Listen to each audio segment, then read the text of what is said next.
Morning प्यारे बच्चों, आप सभी का ऑनलाइन कक्षा में मैं स्वागत करता हूं। प्यारे बच्चों, हम लोग देख रहे सिविक्स का चैप्टर नंबर 6 पॉलिटिकल पार्टीज राजनीतिक दल। इसका हमने पहला भाग देखा था और पहले भाग में हमने देखा था कि राजनीतिक दल कैसे लोगों के दृष्टि से भी महत्वपूर्ण है। दूसरा, राजनीतिक दल का अर्थ क्या होता है ये हमने देखा था। राजनीतिक दल एक ऐसा संगठन होता है कि जो चुनाव लड़कर सत्ता प्राप्त करने के उद्देश्य से गठित किया जाता है या काम करता है। उसके बाद में हमने देखा था कि राजनीतिक दल के प्रमुख हिस्से तीन: नेता, सक्रिय कार्यकर्ता, समर्थक या अनुयायी। उसके बाद में हमने देखा था कि राजनीतिक दलों की ज़रूरत क्यों है। तो जिम्मेदार सरकार के गठन के लिए, ठीक है, लोगों के अपनी कार्य योजनाओं लोगों तक पहुंचाने के लिए, ऐसे 3-4 पॉइंट हम लोगों ने देखा था। उसके बाद में हमने देखा था कि राजनीतिक दलों के काम कौन से, उसमें 7 काम हमने देखे थे। उसके बाद में अंतिम हमने देखा था कि अगर राजनीतिक दल नहीं होते तो क्या होता।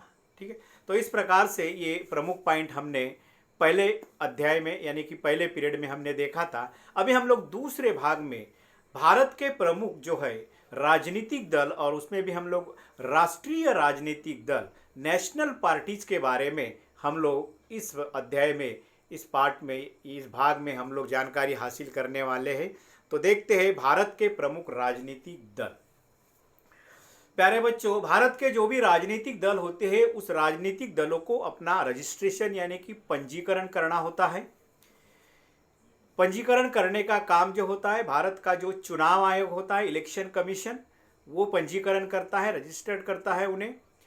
आयोग सभी दलों को समान मानता है, पर यह बड़े और स्थापित दलों को कुछ विशेष सुविधाएं भी देता है।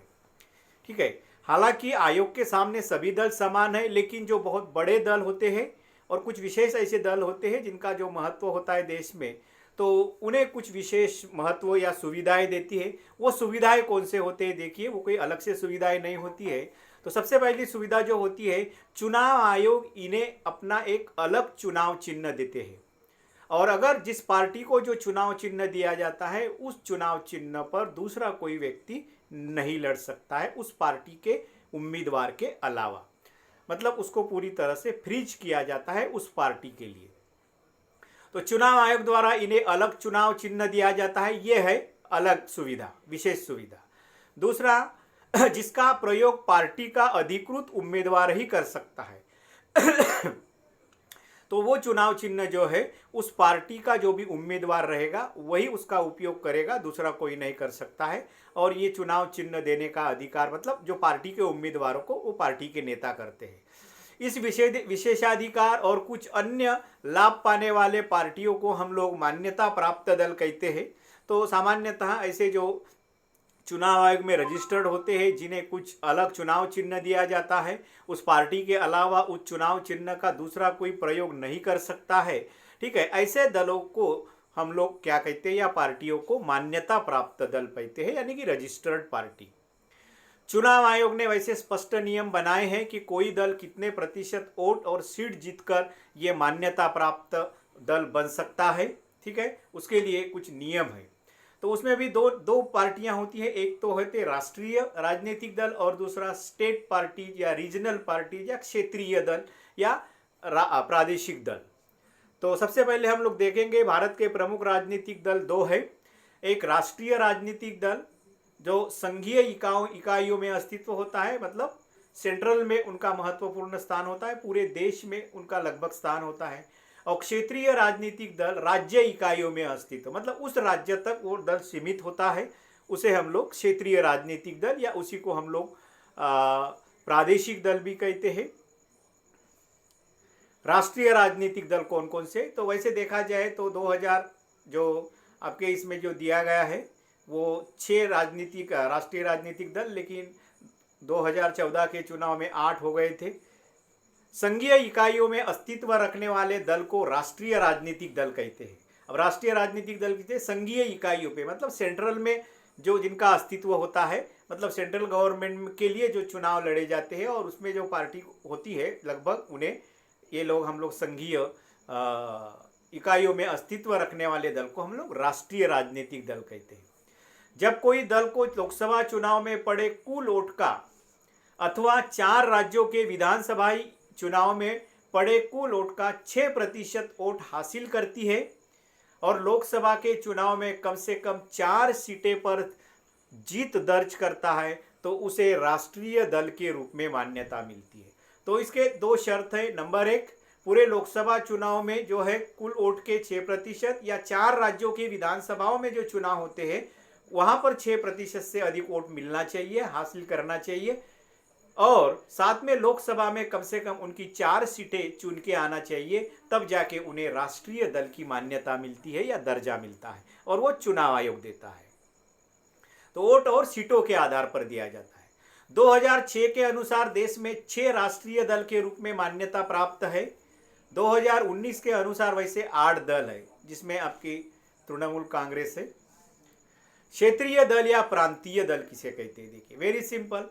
जब किसी राजनीतिक दल को राज्य विधानसभा के चुनाव में पड़े कुल मतों का 6% या उससे अधिक हासिल करती है और कम से कम 2 सीटें विधानसभा में उनकी चुन के आनी चाहिए, तब उसे क्षेत्रीय दल के रूप में मान्यता मिलती है या उसी को हम लोग प्रादेशिक दल कहते हैं या रीजनल पार्टीज हम लोग कहते हैं या स्टेट पार्टीज। तो इस प्रकार से क्षेत्रीय दल मुख्य आप लोगों को जो पढ़ना है इस अध्याय में वो नेशनल पार्टीज के बारे में पढ़ना है। क्षेत्रीय दलों के बारे में केवल उदाहरणों तक हम लोग सीमित रहेंगे, लेकिन राष्ट्रीय दल जो है वो मुख्य रूप से आपको उसके ऊपर एक 5 मार्क के लिए भी प्रश्न आता है, उनकी विचारधाराओं का वर्णन या उनकी सिद्धांतों का वर्णन ये आता है। तो उसमें क्या क्या चीज़ें आपको बतानी होती है, तो सबसे पहले स्थापना, उसके संस्थापक, उसके बाद में वर्तमान अध्यक्ष कौन है, उनकी विचारधारा क्या है और वो सरकार में शामिल कब हुए थे या उस दल ने सत्ता कब स्थापित की थी, ये 4-5 बातें उसमें आपको बताना होती है। तो सबसे पहले हम देखते हैं भारतीय राष्ट्रीय कांग्रेस। ठीक है, तो भारा का भी कहा जाता है इंडियन नेशनल कांग्रेस।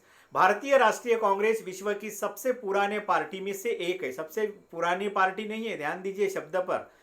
तो बहुत सारे मतलब विश्व में जितनी पुराने पार्टीज है उसमें से एक कांग्रेस है। इसकी स्थापना 1885 में हुई थी। आप लोग जानते हैं कि आज़ादी का आंदोलन लड़ने के लिए इसकी स्थापना की गई थी। स्थापना में अंग्रेज अधिकारी सर एलन एओ ह्यूम का बहुत महत्वपूर्ण योगदान था। इसके प्रयास से ही ये भारतीय राष्ट्रीय कांग्रेस की स्थापना हुई थी मुंबई में दिसंबर 31, 1885 में, और उसके पहले अध्यक्ष थे उमेश चंद्र बैनर्जी या WC बैनर्जी। आज़ादी के बाद राष्ट्रीय एवं प्रांतीय स्तरों पर इन्होंने महत्वपूर्ण भूमिका निभाई है। 1947 के बाद में केंद्र में लगभग इनकी सरकारें रही है और राज्यों में भी इनकी सरकारें रही है।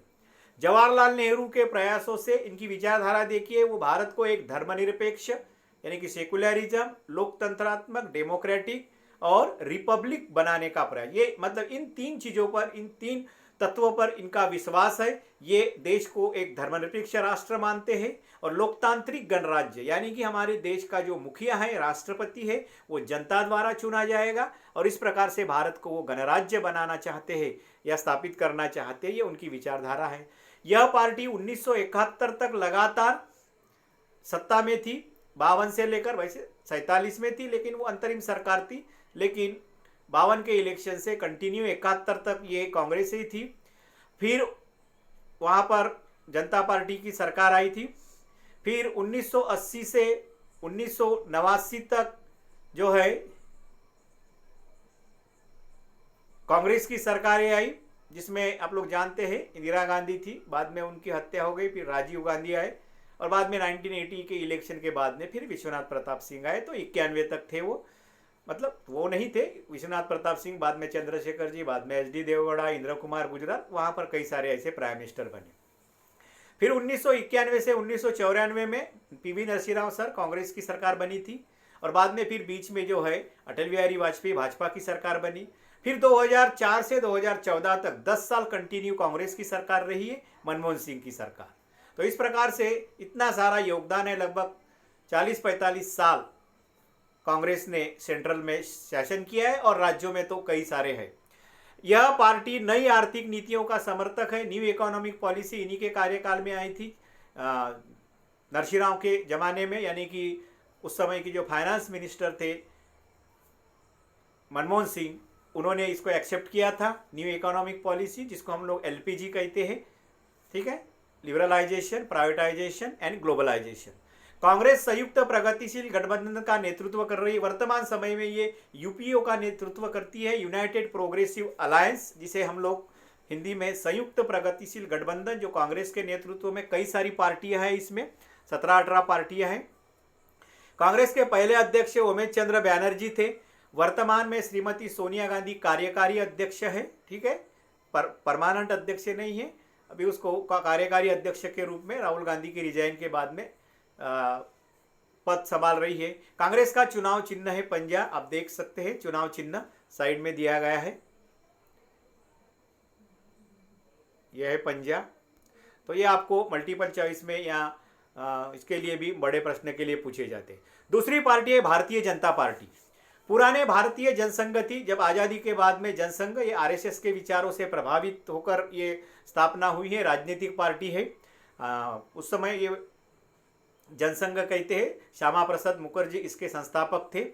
भारतीय जनसंघ को पुनर्जीवित करके भाजपा की स्थापना की गई है 1980 में अटल बिहारी वाजपेयी सरकार ने। जनसंघ के संस्थापक श्यामा प्रसाद मुखर्जी व भाजपा के संस्थापक अटल बिहारी वाजपेयी। वैसे संस्थापक कहने के बजाय कि उसी जनसंघ का नया रूप उन्होंने नाम दिया भारतीय जनता पार्टी, और एक नए नाम से वो 1980 से अटल बिहारी वाजपेयी के नेतृत्व में ये काम शुरू हुआ। इनकी विचारधारा देखिए, ये भारत की प्राचीन संस्कृतियों और मूल्यों से प्रेरणा लेकर मजबूत और आधुनिक भारत को बनाने का लक्ष्य रखती है। भारतीय राष्ट्रवाद और राजनीति की अवधारणा में सांस्कृतिक राष्ट्रवाद, ठीक है, ये बहुत बार पूछा जाता है, ध्यान रखिए प्यारे बच्चों कि भाजपा की जो मुख्य नींव है वो है सांस्कृतिक राष्ट्रवाद। ठीक है, ये उनकी मुख्य विचारधारा मतलब हिंदुत्व। ठीक है, भारत को एक प्रकार से हिंदू राष्ट्र मानते हैं और हिंदुत्व की विचारधारा पर ये चलते हैं।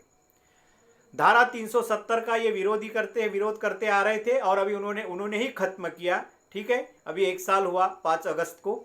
समान नागरिक संहिता, ठीक है, कॉमन सिविल कोड, इसका ये समर्थक है और धर्मांतर पर रोक लगाने के पक्ष में है। ये किसी को भी कोई धर्मांतर नहीं होने देना है, खासतौर पे हिंदुओं को अन्य धर्मों में नहीं जाना है, इस प्रकार के उसका वो विरोध करते। 1990 के दशक में भाजपा का जनाधार बढ़ा, 1980 से लेकर 90 में धीरे धीरे बढ़ते गए और 1989 के इलेक्शन में काफ़ी मात्रा में इनको आई थिंक 88 सीट मिली थी। 1998 में अटल बिहारी वाजपेयी के नेतृत्व में भाजपा की राष्ट्रीय सरकार बनी। वैसे 98 में भाजपा ने वीपी सिंह को, जनता दल को समर्थन किया और सरकार बनी, लेकिन फिर आप लोग जानते हैं रथ यात्रा के कारण फिर अडवाणी को जब अरेस्ट किया गया तो समर्थन वापस लिया गया और फिर सरकार कोलैप्स हो गई थी। तो लेकिन 98 में अटल बिहारी वाजपेयी के नेतृत्व में भाजपा की सरकार बनी। वैसे 96 में भी बनी थी, लेकिन 96 में उनको पूरा समर्थन, मेजॉरिटी नहीं थी, 1 वोट से वो गिर गए। लेकिन बाद में 98 में वो पूरी तरह से उन्होंने 4-4.5 साल शासन किया और फिर 2004 का चुनाव हुआ। 1914 उसके बाद में 1914 से लेकर 1919 तक, ठीक है, अभी ये वर्तमान समय में चल रहा है। 1914 के इलेक्शन में नरेंद्र मोदी की भाजपा की सरकार आ गई, बहुमत वाली सरकार, और 1919 का जो इलेक्शन हुआ मतलब अभी लगभग वो 2024 तक यही सरकार रहेगी, यानी कि 10 साल ये अपना पूरा करेंगे। वर्तमान समय में जेपी नड्डा भाजपा के राष्ट्रीय अध्यक्ष है और भाजपा को और उभरने में आप लोग जानते हैं वर्तमान गृह मंत्री, ठीक है, अमित शाह, इनका बहुत योगदान रहा है। भाजपा का चुनाव चिन्ह है कमल, देख लीजिए। उसके बाद में हम लोग देखेंगे तीसरी नेशनल पार्टी है बहुजन समाज पार्टी, शॉर्ट में उसको हम लोग बसपा कहते हैं, ठीक है, बीएसपी। 1984 में कांसीराम ने बसपा का गठन किया था। इसमें दलित, आदिवासी, पिछड़ी जाति, धार्मिक अल्पसंख्यक लोग शामिल हैं। इनके लिए सत्ता पाने का प्रयास और उनका प्रतिनिधित्व का दावा है बहुजन समाज पार्टी का कि हम इनके लिए सत्ता प्राप्ति करना चाहते हैं और इनके प्रगति के लिए कुछ काम करना चाहते हैं। इनके मतलब दलित, आदिवासी, पिछड़ी जाति व धार्मिक अल्पसंख्यक लोग जो है, माइनॉरिटीज लोग। पार्टी शाहू महाराज, महात्मा फुले, पेरियार रामास्वामी नायकर, दक्षिण भारत के एक बहुत बड़े प्रबोधनकार थे वो, समाज सुधारक थे और बाबा साहब अम्बेडकर के विचारों और शिक्षाओं से ये प्रेरणा लेती है और इन्हीं के विचारों से इनकी पार्टी है। दलित कमजोर वर्गों के कल्याण एवं हितों की रक्षा के मुद्दों पर सबसे सक्रिय है ये। उत्तर प्रदेश में अच्छा जनाधार है। इसके अलावा मध्य प्रदेश, छत्तीसगढ़, उत्तराखंड, दिल्ली, पंजाब में भी ये काफी ताकतवर है। यूपी में बसपा की नेता मायावती ने भाजपा और अन्य दलों के समर्थन से 3 बार सरकारें बनाई थी। 2004 के लोकसभा चुनाव में करीब 5% वोट और 19 सीटें इनको मिली थी, लेकिन बाद में 2014 और 19 के इलेक्शन में एकदम कम हो गया। भारतीय कम्युनिस्ट पार्टी CPI-M ये मार्क्स के विचारों से प्रभावित है, इसलिए इसको मतलब मार्क्स के विचारों पर अपना विश्वास रखते हैं, इसलिए इसको मार्क्सवादी कम्युनिस्ट पार्टी कहा जाता है।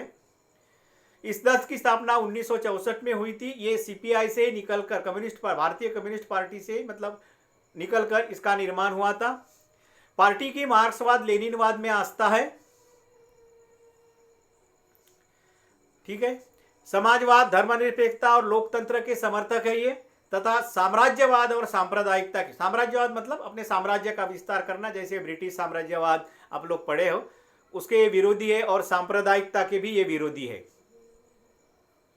भारत में सामाजिक आर्थिक न्याय के लक्ष्य को प्राप्त करने के लिए लोकतांत्रिक चुनाव को ये सहायक मानती है। मतलब इनका मुख्य जो है सामाजिक न्याय, मतलब अमीरी गरीबी के बीच के अंतर को कम करना और गरीबों का विकास करना, ये इनका मुख्य उद्देश्य है। और उसके लिए वो लोकतांत्रिक तरीके से चुनाव में हिस्सा लेकर सत्ता प्राप्ति करके सामाजिक न्याय की स्थापना करना चाहते हैं। गरीबों, कारखानों में मजदूर, खेतीहर मजदूर और बुद्धिजीवों पर इनकी अच्छी पकड़ है। खासतौर पे मजदूर वर्ग पर इनकी अच्छी खासी पकड़ है। और बुद्धिजीवी, बहुत बड़े बड़े विद्वान लोग इस विचारधारा को मानते हैं, मार्क्स और लेनिन के। खुली अर्थव्यवस्था, नई आर्थिक नीतियां के ये आलोचक है। इनको ओपन इकोनॉमिक पॉलिसी मंजूर नहीं है। ये समाजवादी अर्थव्यवस्था के समर्थक है और न्यू इकोनॉमिक पॉलिसी के जो है ये विरोधक है। पश्चिम बंगाल में लगातार 30 वर्षों तक ज्योति बसु शासन में थे मुख्यमंत्री के रूप में। 2004 के चुनाव में लोकसभा में 6% वोट और 43 सीटें इन्होंने हासिल की थी और इन्हीं के समर्थन से कांग्रेस सरकारें बनी थी। चुनाव चिन्ह इनका कोयता और हथौड़ा है, ऊपर थोड़ा स्टार है। ज्योति बसु संस्थापक, वर्तमान अध्यक्ष इनके सीताराम येचुरी है। भारतीय कम्युनिस्ट पार्टी CPI, इस दल की स्थापना 1925 में हुई थी। इसी से निकलकर वो CPI-M हुई थी, उसको माकपा कहते हैं एक्चुअली। मार्क्सवाद, लेनिनवाद, धर्मनिरपेक्षता और लोकतंत्र में आस्था लगभग मिले जुले हैं, दोनों के कोई फर्क नहीं है।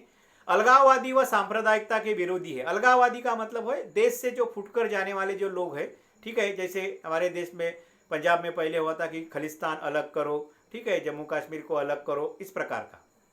तो इसके ये पूरी तरह से विरोधी है। और सांप्रदायिकता मतलब जाति के आधार पर वोट मांगना, जाति के आधार पर राजनीति करना, ये इनको मंजूर नहीं है। जाति, धर्म, पंथ, भाषा के आधार पर सांप्रदायिकता। मजदूर वर्ग, किसानों और गरीबों के हितों को आगे बढ़ाने के लिए संसदीय लोकतंत्र को ये उपकरण मानती है कि संसदीय के जरिए ही हम लोग इन लोगों का विकास कर सकते, इनका हित कर सकते, ऐसी इनकी विचारधारा है। 1964 में फूट पड़कर माकपा का निर्माण हुआ, मार्क्सवादी कम्युनिस्ट पार्टी। प्रांतीय दल या क्षेत्रीय दल हम देखते हैं अभी।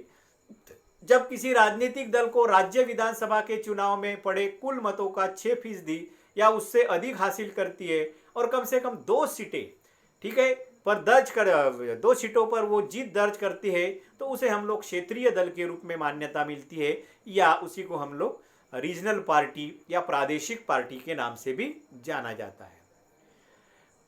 कुछ दल अखिल भारतीय है, इसमें भी कुछ जो प्रांतीय दल है अखिल भारतीय स्तर पर भी वो चुनाव लड़ते हैं, पर उन्हें कुछ प्रांतों में ही सफलता मिलती है। जैसे समाजवादी पार्टी को केवल उत्तर प्रदेश में मजबूत है, राष्ट्रीय जनता दल ये बिहार में मजबूत है, आम आदमी पार्टी ये दिल्ली में है, ठीक है। लेकिन कुछ दल केवल उस राज्य तक ही सीमित है, जैसे बीजू जनता दल ये उड़ीसा, ठीक है, नवीन पटनायक आपने नाम सुना होगा, उसके मुख्यमंत्री उसके पिताजी थे बीजू पटनायक, ठीक है, उनके नाम से ये पार्टी है और वही वो चुनाव लड़ती है। विधानसभा में भी पिछले 15 साल से वो मुख्यमंत्री है और लोकसभा में भी 20-25 सीट उनको आती है। तो बीजू जनता दल, तृणमूल कांग्रेस आप लोग जानते हैं, जो है आपका पश्चिम बंगाल में ममता बनर्जी, शिवसेना महाराष्ट्र में, डीएमके है द्रविड़ मुन्नेत्र कड़गम, ठीक है, जयललिता की पार्टी तमिलनाडु में, आसाम गण परिषद उभर कर सामने आई थी पहले, प्रफुल्ल महंतो इसके मुख्यमंत्री बने थे आसाम के, लेकिन अभी वो लगभग भाजपा में ही विलीन हो गई जैसी है। सिक्किम लोकतांत्रिक मोर्चा, ठीक है, ये भी एक महत्वपूर्ण पार्टी है सिक्किम की, उसी क्षेत्र तक सीमित है। Mizo national front, Jharkhand Mukti Morcha, Telugu Desam party, ऐसे कई सारी पार्टियां हैं। आपके किताब में हर एक राज्य की पार्टी मैप में दी है, ठीक है, आप उसको और देख लीजिए। इसमें कभी कभी आपको रीजनल पार्टियों के नाम पूछे जाते हैं। पिछले 30 दशकों में प्रांतीय दल की संख्या और ताकत में वृद्धि हुई है। पिछले 30 साल में अगर हम देखेंगे तो रीजनल पार्टी को महत्व बढ़ा है। क्यों? क्योंकि लोकसभा में किसी भी रीजनल माफ कीजिए किसी भी पार्टी को बहुमत नहीं मिला है नेशनल पार्टियों को, और इसीलिए इसी जो क्षेत्रीय दल जो है ये अपने राज्य के लोकसभा सीटों पर जीत हासिल करते हैं और उसी पे आधार पर सेंटर पे फिर वो अपना महत्व दिखाते हैं। इसके कारण लोकसभा में किसी भी दल को बहुमत नहीं मिलता है और इसलिए 1989 से लेकर लगभग 1914 तक गठबंधन सरकार बनी है। इस समय प्रांतीय पार्टियों का महत्व बढ़ा था और आप लोग जानते हैं जब प्रांतीय पार्टियों का महत्व बढ़ता है तो फिर वही जब गठबंधन सरकार बनती है तो तोल मोल और लोग जानते हैं समझौते की राजधानी होती है और एक बड़ा फैसला, नीतिगत फैसले लेना कठिन हो जाता है। अब हम देखेंगे तीसरी नेक्स्ट पार्टी है राष्ट्रवादी कांग्रेस पार्टी। कांग्रेस पार्टी के विभाजन के बाद 1999 में शरद पवार ने इसका नेतृत्व में ये हुआ था। इसमें 3 लोग थे, एक शरद पवार थे, पीएस संगमा थे और तारिक अनवर थे, ठीक है। ये 3 समुदाय के 3 लोग थे, हिंदू, मुस्लिम और क्रिश्चियन, इस प्रकार से ये पार्टी बनी थी। वर्तमान में शरद पवार इसके अध्यक्ष है। उस समय से ही लोकतंत्र, गांधीवादी, सामाजिक न्याय व संघवाद में इनकी आस्था है। लोकतंत्र पर ये लोकतंत्र को मानते हैं, गांधी विचारधारा पर इनका विश्वास है। सामाजिक न्याय वही मैंने बताया था कि सबको, ठीक है, समान अवसर प्रदान करना, अमीरी और गरीबी के बीच के दरी को कम करना, ठीक है, ये सामाजिक न्याय है। और संघवाद आप लोग जानते हैं केंद्र व राज्य के बीच में जो है अच्छे रिलेशन होने चाहिए, हेल्दी रिलेशन होना चाहिए, एक दूसरे के इसमें हस्तक्षेप नहीं करना चाहिए, वो दोनों की मतलब खास तौर पे राज्यों की स्वतंत्रता बनी रहे, इस विचारधारा के ये राष्ट्रवादी कांग्रेस पार्टी है। यह पार्टी सरकार के प्रमुख पदों को सिर्फ भारत में जन्मे नागरिकों के लिए आरक्षित करना चाहती है। ये इनकी एक प्रमुख एक अलग विशेषता है। देखो इनके संविधान में, हर एक पार्टियों का एक संविधान होता है प्यारे बच्चों। उस संविधान में पूरा लिखा जाता है कि उनके कौन से सिद्धांतों पर विश्वास रहेगा, सिद्धांत क्या है, उनकी इलेक्शन प्रोसेस कैसे होगी, ठीक है, ये सारी चीज़ें उसमें होती है। तो उसमें एक घटना में नियम ये भी उन्होंने कलम डाला है कि जो देश के सरकार के जो प्रमुख पद है उसमें विदेशी नागरिकों को नहीं देना चाहिए। और इसी मुद्दे पर जब इलेक्शन हुआ, ठीक है, तब सोनिया गांधी जब वहाँ पर मतलब प्राइम मिनिस्टर लगभग तय हो गया था बनने का, तो उसी मुद्दे पर लेकर ये कांग्रेस से बाहर निकले कि नहीं, सोनिया गांधी ये भला ही भारतीय नागरिक है लेकिन मूलतः वो विदेशी नागरिक है और इसलिए उन्हें प्रधानमंत्री जैसे पद पर नहीं बैठना चाहिए। इसका विरोध करने के लिए उन्होंने पार्टी से बाहर हो गए और राष्ट्रवादी कांग्रेस पार्टी की स्थापना की। यह पार्टी महाराष्ट्र के साथ मेघालय, मणिपुर, मतलब वहाँ पर जो अपने पीएस संगमा थे उनके कारण, और असम में ताकतवर है। 2004 से संयुक्त प्रगतिशील गठबंधन में साक्षीदार है। बाद में फिर ये उसी कांग्रेस को समर्थन दिए और बाद में वो मंत्री भी रहे, एग्रीकल्चर मिनिस्टर आप लोग जानते हो, ठीक है, और संरक्षण मंत्री भी थे वो। तो इस प्रकार से फिर उन्होंने उसी कांग्रेस को समर्थन देके 10 साल लगभग वो सत्ता में थे। वर्तमान में महाराष्ट्र में शिवसेना कांग्रेस के साथ सरकार में वो शामिल है। इस पार्टी की चुनाव चिन्ह जो है घड़ी है। तो यहाँ पर ये प्यारे बच्चों हमारा ये आज का जो पीरियड है समाप्त करते हैं हम लोग। तो आज हम लोगों ने जो मुख्य रूप से देखा है भारत के जो है राष्ट्रीय राजनीतिक दल और प्रांतीय दल। तो राष्ट्रीय राजनीतिक दलों में हमने 6 राजनीतिक दलों को देखा है, जिसमें हमने कांग्रेस को देखा है, भाजपा को देखा है, बहुजन समाज पार्टी या बसपा को देखा है, सीपीआईएम, सीपीआई, ठीक है। उसके बाद में हमने देखा है अभी लास्ट में जो है राष्ट्रवादी कांग्रेस। और राजनीतिक दलों को कैसे मान्यता मिलती है और प्रांतीय दलों को कैसे मान्यता मिलती है, इन सभी बिंदुओं पर हमने चर्चा की है। और कल हम लोग देखेंगे मुख्य रूप से राजनीतिक दलों के सामने कौन सी चुनौतियां हैं और उस चुनौतियों का समाधान करने के लिए कौन से उपाय किए जा सकते हैं या राजनीतिक दलों को हम लोग कैसे सुधार सकते हैं, इन बिंदुओं पर हम लोग चर्चा करेंगे। तब तक के लिए धन्यवाद।